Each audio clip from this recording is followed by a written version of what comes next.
I wrote Lost and Found as part of a PhD at Curtin University in Perth, Australia, and it's from the point of view of three different characters.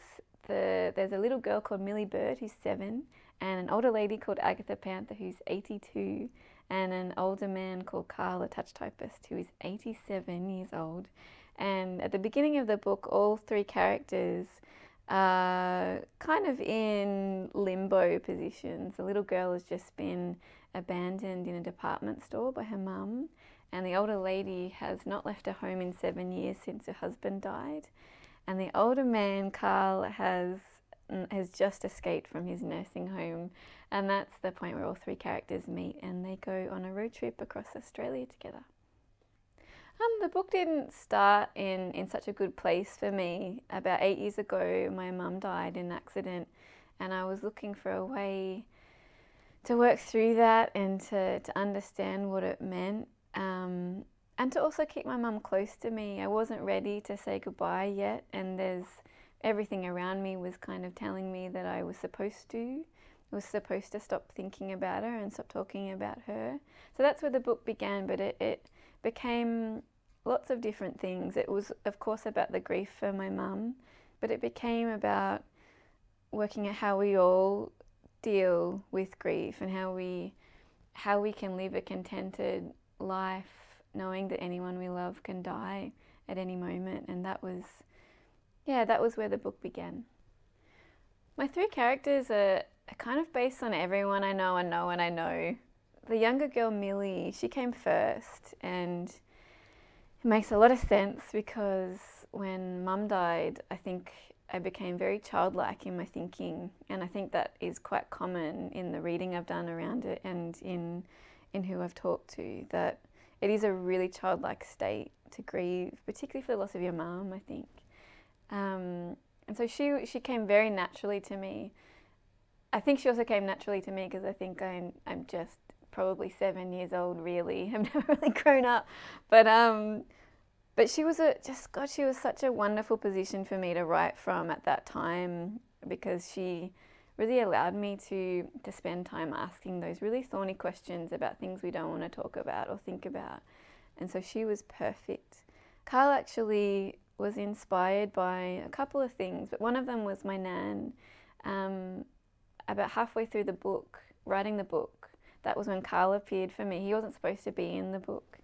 He appeared when my nan had a stroke and I went to visit her in the hospital. She was there for 2 weeks.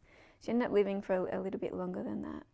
But I just went and hung out with her for a couple of weeks and brushed her hair and helped her with her nails and all that stuff. Had a really lovely, intimate time with her. And I just watched the way the people who worked there dealt with her. And it really struck me that a lot of people, because she was old and sick, were treating her as if she was completely, had no value, that she was basically dead now. Which I was really mad about and sad about, and thought it was a great big indicator of how things are in general. And that's where he began out of that seed of anger, really, and hope for my nan and wanting her to escape from that hospital, the way he escaped from the nursing home. For me, it was very, very important to have an ending that felt like grief that was unresolved. I didn't want to really tie everything up perfectly, because that is the narrative we're sold about grief. We're sold that it should have a beginning and an end, and that is not how it is. It's something that you absorb into your life and it becomes part of you. And that's how I wanted the feeling or the rhythm of my book to be.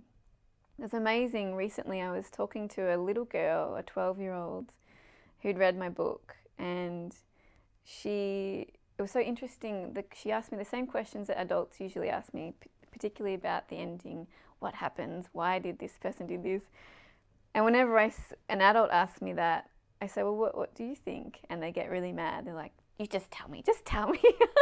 Whereas when I asked her, she had thought it through, and she's like, this is what I think happens. And I said, well, that's awesome.